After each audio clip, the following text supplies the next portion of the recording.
नमस्कार, मैं हूं आपके साथ विभा उपाध्याय और आप सभी दर्शकों का अन्नदाता कार्यक्रम में स्वागत करती हूं। हमारे देश का किसान जन का पोषक है, वो श्रम का देवता है, अन्नदाता है। उसमें ही भारत की आत्मा निवास करती है और ऐसे ही किसानों की प्रगति के लिए हम खेती बाड़ी से जुड़ी हुई बहुत सी नई लाभकारी जानकारियां हर रोज सुबह लेकर आते हैं। तो चलिए कार्यक्रम शुरू करने से पहले देखते हैं क्या है आज के अन्नदाता में।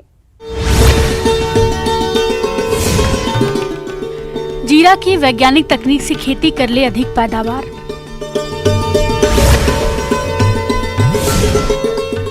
मौसम को ध्यान में रखते हुए करें बाजरे की कटाई और मड़ाई।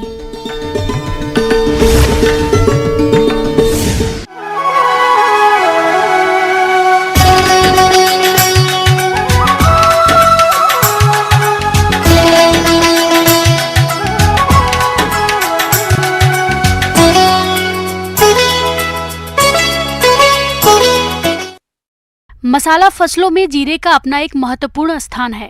कोई भी सब्जी बनानी हो या दाल या अन्य कोई डिश, सभी में जीरे का प्रयोग किया जाता है। बिना इसके सारे मसालों का स्वाद फीका सा लगता है। इसी कारण जीरे की मांग साल भर रहती है। तो जो किसान जीरे की खेती करना चाहते हैं, वे किसान इसकी उन्नत किस्मों का चयन करके बुआई करें तो अधिक उपज ले सकते हैं। तो आप किस प्रकार से करें जीरा की उन्नत तकनीक से बुआई, देखिए कार्यक्रम की ये प्रस्तुति।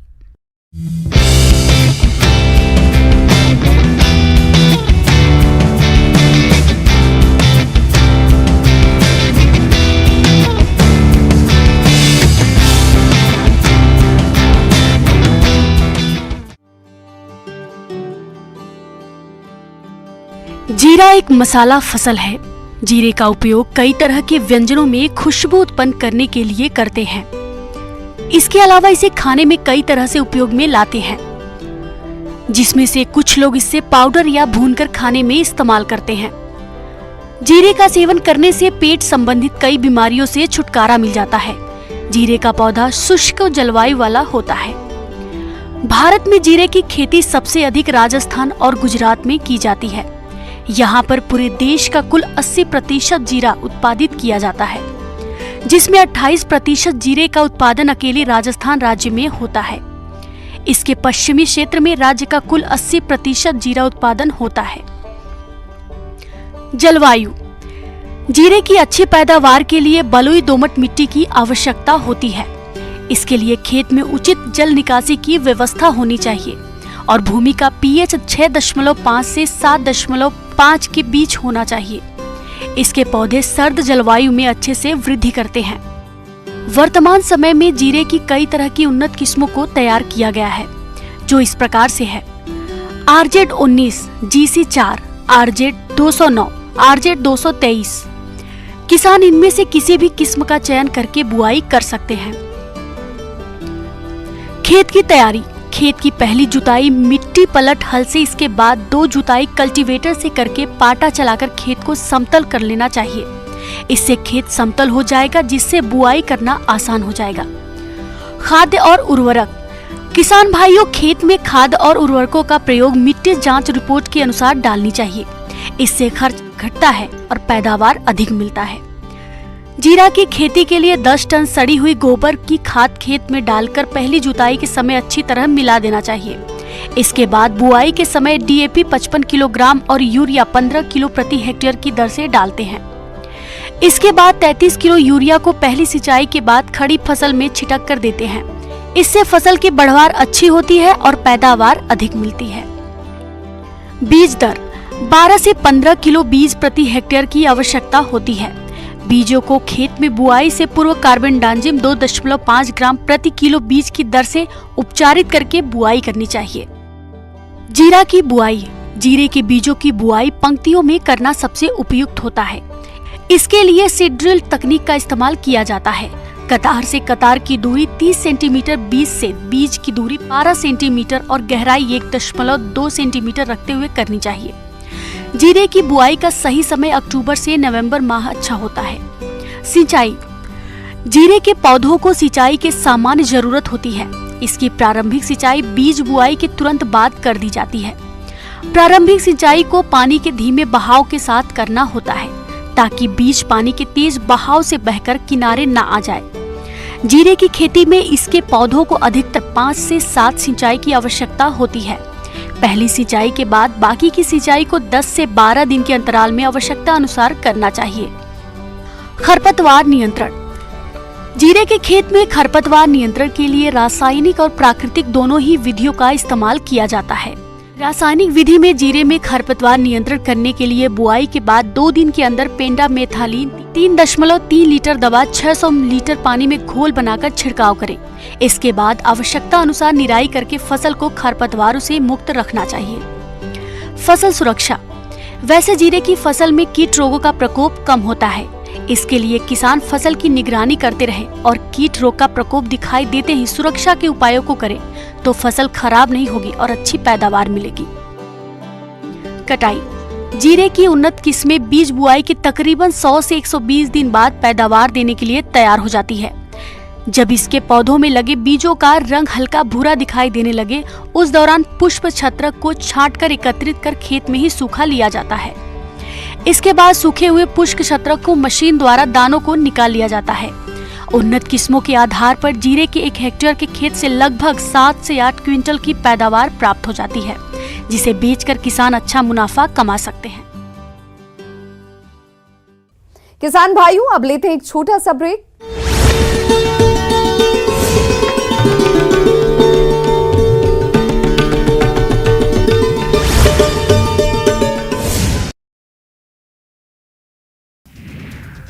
दुनिया की दूसरी सबसे luxury train palace on wheels का सफर एक बार फिर से शुरू हो गया है। सीएम अशोक गहलोत ने हरी झंडी दिखाकर ट्रेन को रवाना किया। जयपुर में 2 दिवसीय इन्वेस्ट राजस्थान समिट 2022 का समापन हो गया। समिट में एमएसएमई कॉन्क्लेव का आयोजन किया गया, जिसमें एमएसएमई से जुड़ी विकास और अवसरों को लेकर मंथन किया गया। सीएम चिरंजीवी स्वास्थ्य बीमा योजना के व्यापक प्रचार प्रसार के लिए चिकित्सा विभाग द्वारा चिरंजीवी मैराथन दौड़ का आयोजन किया गया। डॉक्टर चिरंजीवी मैराथन दौड़ का समाज कल्याण बोर्ड के अध्यक्ष ने हरी झंडी दिखाकर रवाना किया। कांग्रेस नेता पंडित नवल किशोर शर्मा की पुण्यतिथि पर आज पीसीसी में पुष्पांजलि कार्यक्रम आयोजित हुआ, जिसमें पीसीसी अध्यक्ष गोविंद सिंह डोटासरा समेत अन्य नेताओं ने पंडित नवल किशोर शर्मा को पुष्पांजलि दी। राजस्थान के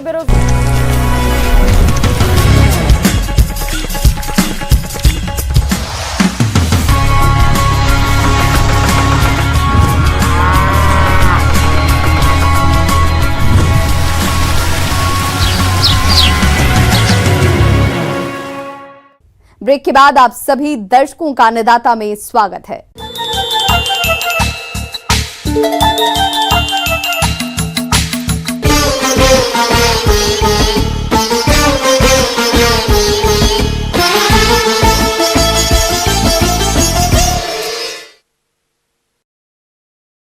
अपने राज्य में बारिश का दौर जारी है। ऐसे में जो किसान बाजरे की कटाई कर रहे हैं, उन्हें चाहिए कि आप मौसम खुलने पर ही बाजरे की कटाई और मड़ाई का कार्य करें, ताकि बाजरे की फसल को बारिश से खराब होने से बचाया जा सके।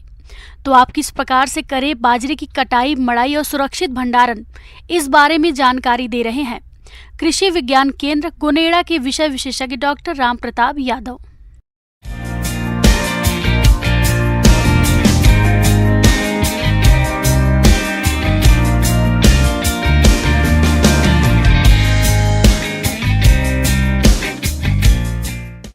किसान भाइयों, जैसा कि अब बाजरे की फसल के जो है कटाई के लिए किसान भाई ध्यान रखें कि अगर हमारे मौसम थोड़ा बारिश वाला लग रहा है तो पहले हम सिट्टे तोड़ लें, उसके बाद जो है कड़प की कटाई करें।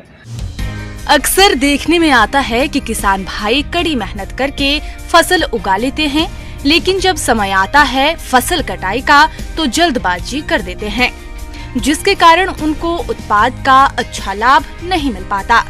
यदि किसान थोड़ी सी जागरूकता लाएं और फसल की परिपक्वता की सही पहचान करके मौसम को देखते हुए फसल की कटाई करें तो लाभ अधिक होगा।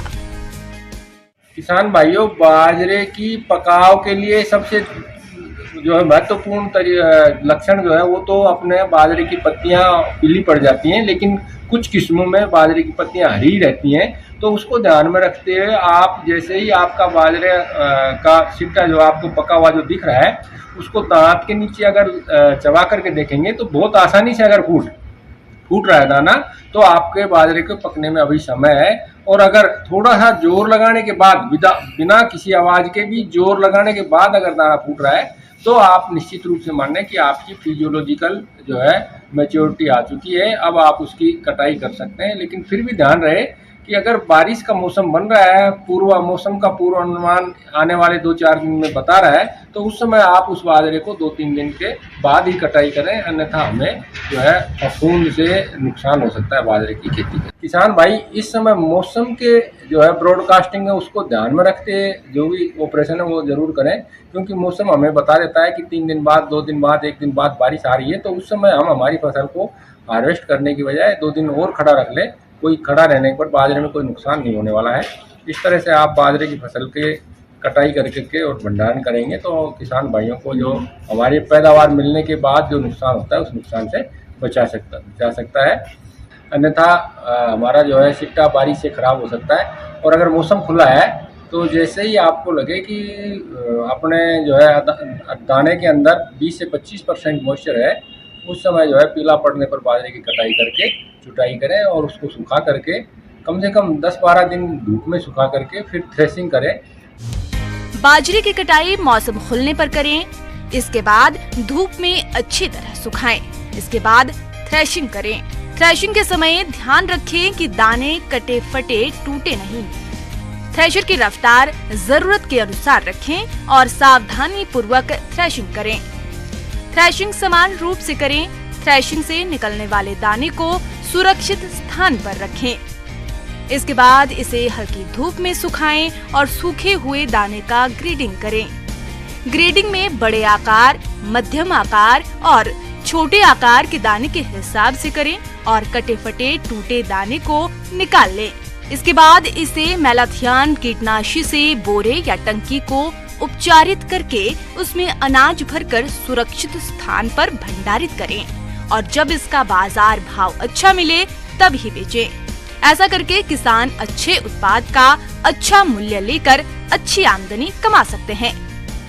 थ्रेसिंग करने के बाद किसान भाई ध्यान रखें, मौसम खराब हो तो एक बार अंदर कर लेंगे अपने अनाज को, अन्यथा 9 से 10% मॉइस्चर रहे तब तक उसको सुखा करके फिर हम भंडारण करेंगे। भंडारण भी हम प्लास्टिक के कट्टे की बजाय अगर टाट की बोरी में करेंगे तो हमारा अनाज खराब होने की संभावना कम से कम रहती है या खराब होगा ही नहीं। अगर नमी की मात्रा ज़्यादा रहती है तो हमारा अनाज खराब होने की संभावना बन जाती है। थ्रेसिंग करने के बाद जो है उसको जूट की बोरी में डालें ताकि आपकी मॉइस्चर से खराब नहीं हो। इस तरह से आप बाजरे की फसल के कटाई करके और भंडारण करेंगे तो किसान भाइयों को जो हमारी पैदावार मिलने के बाद जो नुकसान होता है उस नुकसान से बचा सकता है। आगे और भी हैं खेती बाड़ी से जुड़ी हुई बहुत सी रोचक जानकारियां। यहां रुकेंगे एक छोटे से ब्रेक के लिए।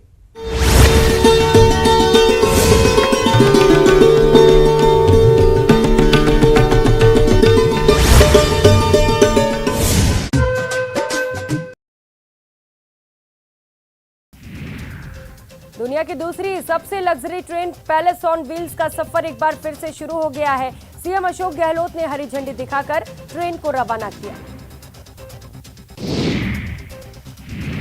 जयपुर में 2 दिवसीय इन्वेस्ट राजस्थान समिट 2022 का समापन हो गया। समिट में एमएसएमई कॉन्क्लेव का आयोजन किया गया, जिसमें एमएसएमई से जुड़ी विकास और अवसरों को लेकर मंथन किया गया। सीएम चिरंजीवी स्वास्थ्य बीमा योजना के व्यापक प्रचार प्रसार के लिए चिकित्सा विभाग द्वारा चिरंजीवी मैराथन दौड़ का आयोजन किया गया। डॉक्टर चिरंजीवी मैराथन दौड़ का समाज कल्याण बोर्ड के अध्यक्ष ने हरी झंडी दिखाकर रवाना किया।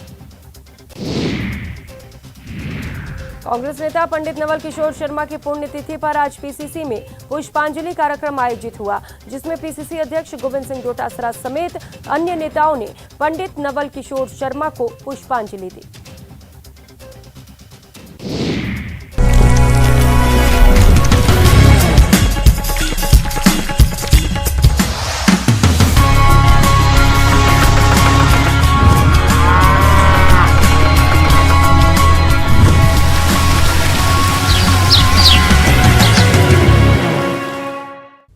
ब्रेक के बाद एक बार फिर से आप सभी दर्शकों का अन्नदाता कार्यक्रम में स्वागत है।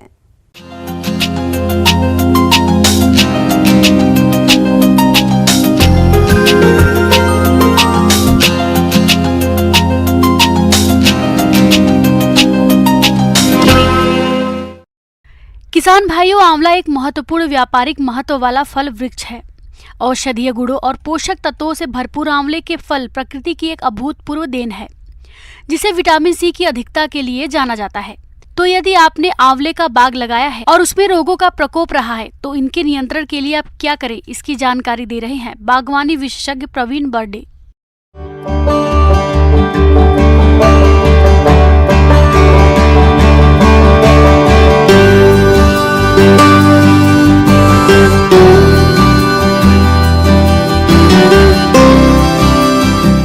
किसान भाइयों, आंवला की यदि बागवानी किसान करता है तो बहुत अच्छा मुनाफा कमा सकता है। कुछ समय पहले इसके बाग काफ़ी मात्रा में हुआ करते थे। प्राय यह जंगली पौधा है तथा शुष्क जलवायु में अच्छी तरीके से पनपता है। किसान भाइयों, जो आंवला है इसकी खेती व्यावसायिक तौर पे की जा रही है। इसके लिए हमें मुख्य तौर पे बीमारियों का सही समय पे यदि प्रबंधन कर दिया जाए तो हम इससे अच्छी आमदनी कमा सकते हैं। इसके लिए हमें कौन कौन से रोग लगते हैं, इनका किस प्रकार से हम यांत्रिक, जैविक, रासायनिक नियंत्रण कर सकते हैं, इसके बारे में मैं चर्चा करना चाहूँगा। किसान भाइयों, सबसे पहले आता है रस्ट। इसको रवेलिया इमली की इसका साइंटिफिक नेम है, जो कि आंवले की पत्तियों के ऊपर भूरे रंग के धब्बे पाए जाते हैं, जो कि काफ़ी नुकसान पहुंचाते हैं। और ये जो धब्बे होते हैं बाद में चल के काफ़ी मात्रा में फैल जाते हैं और जो पत्तियों के ऊपर का क्लोरोफिल है इसको नष्ट करते हैं। इसके नियंत्रण के हमें 0.4% घुलनशील गंधक के छिड़काव करना चाहिए, या क्लोरोथेनेल जो दवा आती है जिसका 0.2% इसका छिड़काव किया जाता है तो इस बीमारी से हम निजात पा सकते। काली फफूंद रोग, इसका प्रकोप ऐसे आंवले के पौधे जिनमें स्केल कीट का प्रकोप होता है, उनमें काली फफूंद का भी प्रकोप होता है। पत्तियों, टहनियों और फूलों पर मखमली काली फफूंदी विकसित होती है, जो कीट द्वारा चिपचिपे पदार्थ के ऊपर विकसित होती है। ये फफूंदी सतह तक ही सीमित रहती है और पत्तियों, टहनियों, फूल आदि में अंदर इसका प्रकोप नहीं होता। काली फफूंद के प्रकोप को 2% स्टार्च के छिड़काव के द्वारा रोका जा सकता है। यदि प्रकोप अधिक हो तो स्टार्च में 0.05% मोनोक्रोटोफॉस और 0.2% घुलनशील गंधक मिलाकर छिड़काव करना चाहिए। इसके बाद में एंथ्रेक्नोज, पत्तियों तथा कोमल टहनियों पर भूरे धूसर रंग के पीननुमा उठे हुए धब्बे होते हैं, जो कि आंवला में काफ़ी नुकसान पहुंचाते हैं। पत्तियों और तने से भोजन पौधे को लेने में कठिनाई उत्पन्न करते हैं, तो ये काफ़ी हद तक क्षति पहुंचाते हैं ये रोग, और इसके कारण उपज पर प्रतिकूल प्रभाव पड़ता है। किसान भाई, इसके नियंत्रण के लिए हमें मेटालेक्सिल मैनकोजेब जो दवा होती है इसको हम 2 ग्राम प्रति लीटर पानी के हिसाब से यदि इसका छिड़काव करते हैं तो इसका नियंत्रण हो जाता है। आंवले का मृदु सड़न रोग, ये दिसंबर से फरवरी के मध्य अधिक देखी जा सकती है। धुएं से भरे काले गोल धब्बे फलों पर 2-3 दिनों में विकसित होते हैं। संक्रमित भाग पर जलसक्ति भूरे रंग का धब्बा बनाता है, जो पूरे फल को करीब 8 दिनों में आच्छादित कर फल के आकार को विकृत कर देता है। ऐसे तो रोग छोटे और परिपक्व फल दोनों को प्रभावित करता है, किंतु परिपक्व फलों में इसका प्रकोप अधिक होता है। इसके नियंत्रण के लिए तुड़ाई उपरांत फलों को डाइफोलेटान 0.15% या कार्बेडाजिम 0.1% घोल से उपचारित करके भंडारित करने से रोग की रोकथाम की जा सकती है। इसके बाद में आता है विल्ट, जिसको कि उकटा भी कहा जाता है। ये फ्यूजेरियम प्रजाति के कारण होता है, जिसमें जो फ्यूजेरियम प्रजाति की जो फफूंद होती है इसका जो जनक है। किसान भाइयों, उकटा रोग नुकसान पहुंचाता है, इससे बहुत सारे पौधे सूखने लगते हैं। इसके नियंत्रण के लिए हमें या तो जैविक तौर पे नियंत्रण यदि करना है तो इसके लिए ट्राइकोडर्मा विरिडी जो फफूंदनाशक है, इसको करीब 10 किलोग्राम वर्मी कंपोस्ट या गोबर खाद में करीब 200 ग्राम इसको डाल के और पौधे के आसपास हमें डाल देना है और गुड़ाई कर देना चाहिए हल्की, और इसके साथ में इसमें पानी लगा दे। जो पोषक तत्व है वो भी मिल जाते हैं, साथ में इसमें जो फंगस है एक तरीके का, तो ये फंगस उसके ऊपर अपना भोजन ग्रहण करता है उससे, और मल्टीप्लिकेशन इसका अच्छा होके ये सॉइल में जाके जो इसके फफूंद है, जो हानिकारक फफूंद है उकटा का, इसको नष्ट करता है। इस तरीके से उकटा से हम बच जाते हैं। इसके साथ में कुछ प्रजातियां हैं जो कि उकटा प्रतिरोधी होती है, उनका हम उपयोग यदि करते हैं खेती में तो उकटा रोग से बच सकते हैं।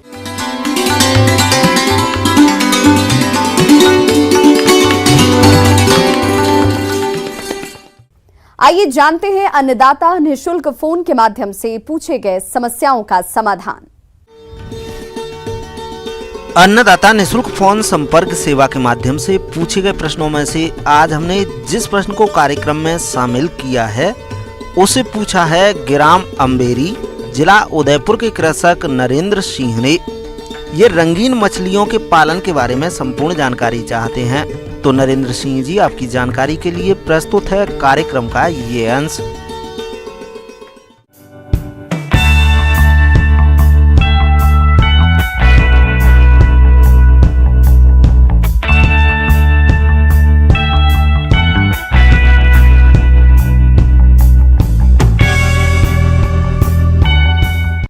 सर्वप्रथम आप जिस साइज का एक्वेरियम रखना चाहते हैं, मैं 3 बाई 2 फुट का एक्वेरियम सजेस्ट करता हूं, जिसमें कि एक आप 3 से 4 मछलियां, छोटी प्रजाति गोल्ड फिश या आप जेब्रा फिश और भी अन्य मछलियां रख सकते हैं जो कि आप अपने में रखना चाहते हैं। रंगीन मछलियों के अनेक प्रजातियां हैं, पर इन्हें एक्वेरियम में एक साथ रखने के पहले जानना आवश्यक है कि ये एक दूसरे को हानि तो नहीं पहुंचाएगी। छोटी आकार की मछलियां रखना एक्वेरियम के लिए ज्यादा बेहतर माना जाता है, जिनमें शिशुजनक मछली जैसे गप्पी, शर्ड, टेल, प्लेटी, मौली आदि और अंडजनक मछली जैसे गौरामी, गोल्डफिश, एंजल, डॉलरफिश, पुंटियस आदि को पाल सकते हैं। आमतौर पर 2 से 5 सेंटीमीटर औसतन आकार की 50 मछलियां प्रति वर्ग मीटर जल में रखना ज्यादा बेहतर माना गया है। एक्वेरियम को खरीदने के बाद उसे सजाने से पहले अच्छी तरह से साफ पानी से धो लें। इसके बाद साफ बालू की परत बिछा दें और उसके ऊपर छोटे छोटे रंगीन पत्थर की एक परत को बिछा दें। पत्थर बिछाने के बाद थर्मोस्टेट, एरेटर और फिल्टर को लगा दें। एक्वेरियम में जलीय पौधा लगाने से ये और भी आकर्षक लगता है। इसके लिए बाजारों में आजकल तरह तरह के कृत्रिम पौधे और खिलौने उपलब्ध हैं। और किसी भी एक्वेरियम में पानी जो है वो 2/3 ही भरें, 1/3 भाग उसका खुला रखें, ताकि उससे हवा के आदान प्रदान में भी अच्छा होता है। और गर्मियों में तो हमें तापमान, वातावरण के अनुकूल जो पानी का तापक्रम रहता है उसको तो मेंटेन करने की आवश्यकता नहीं रहती है, लेकिन विंटर के सीजन में हमें तापक्रम को अनुकूलित करने के लिए हमें थर्मोमीटर का या रियोस्टेट की आवश्यकता पड़ती है। एक्वेरियम में भरा जाने वाला पानी क्लोरीन मुक्त होना चाहिए, इसलिए यदि नल का पानी हो तो उसे कम से कम 1 दिन संग्रह कर छोड़ देना चाहिए और फिर उस पानी को एक्वेरियम में भरना चाहिए। मछलियों का प्राकृतिक आहार प्लक्व है, परंतु एक्वेरियम में मुख्यतः कृत्रिम आहार का प्रयोग किया जाता है। बाजार में रंग बिरंगे आकर्षक पैकेटों में इनका आहार उपलब्ध है। आहार दिन में 2 बार निश्चित समय में 2% शरीर भार के अनुसार दिया जाना चाहिए। यह मात्रा जरूरत के अनुसार बढ़ाई या घटाई जा सकती है। भोजन उतना ही देना चाहिए जितना मछलियाँ तुरंत खाकर खत्म कर दे। सप्ताह में 1 या 2 बार प्लक भी खिलाना चाहिए, इससे मछलियों की चमक बनी रहती है। खाना आप सुबह शाम दे सकते हैं, और अगर उसमें कोई रोग लगता है बीच बीच में आप 15 दिनों पे या महीने में एक बार मिथलिन ब्लू से पानी को 1% या 2% 2 ppm के साथ आप उसको ट्रीट कर सकते हैं।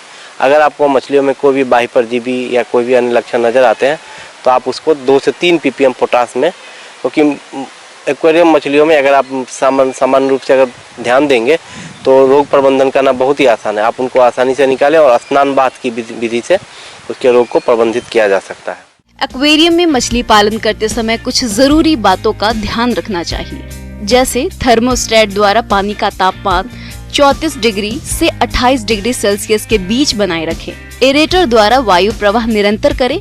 पानी साफ रखने के लिए फिल्टर का उपयोग करें। एक्वेरियम में उपस्थित अनावश्यक आहार, उत्सर्जित पदार्थों को प्रतिदिन साइफन द्वारा बाहर निकाल दें। हर 15 दिन में एक बार आधा पानी निकालकर स्वच्छ पानी भरना चाहिए। यदि कोई मछली मर जाती है तो उसे तुरंत निकाल दें। नर मादा मछलियों को एक साथ रख सकते हैं, लेकिन अगर उनसे अगर बच्चे होते हैं तो उन बच्चों को आप तुरंत ही अलग करें, नहीं तो मादा जो है बहुत सारी मछलियों की मादा जो है अपने बच्चों को नुकसान पहुंचाती है। इसलिए बच्चों को अलग सेग्रीगेट करके रख दें। और मुझे बताते हुए बहुत हर्ष हो रहा है कि एक्वेरियम कीपिंग से जो है इसके बहुत सारे स्वास्थ्य लाभ भी हैं, जैसा कि अनिद्रा की शिकायत हो जिनको, या फिर ब्लड प्रेशर की शिकायत रहती है, वो सब अगर मछलियों को अपने घर में रखते हैं तो वास्तु की दृष्टि से यह अत्यंत महत्वपूर्ण है। और साथ ही साथ इससे आपको एक सुकून और शांति का भी एहसास होता है।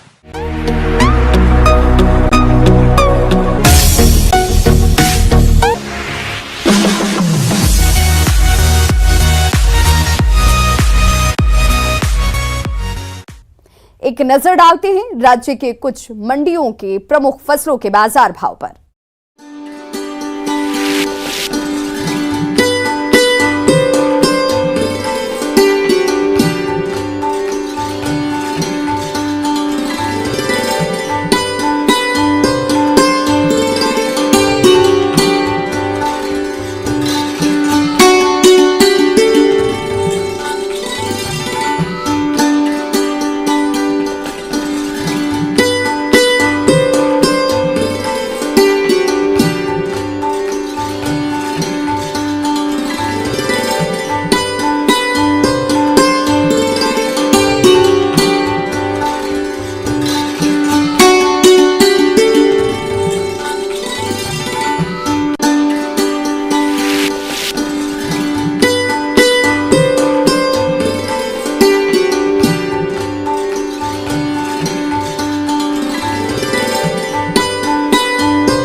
किसान भाइयों, कृषि संबंधित समस्या और सुझावों के लिए आप हमें इस पते पर संपर्क कर सकते हैं।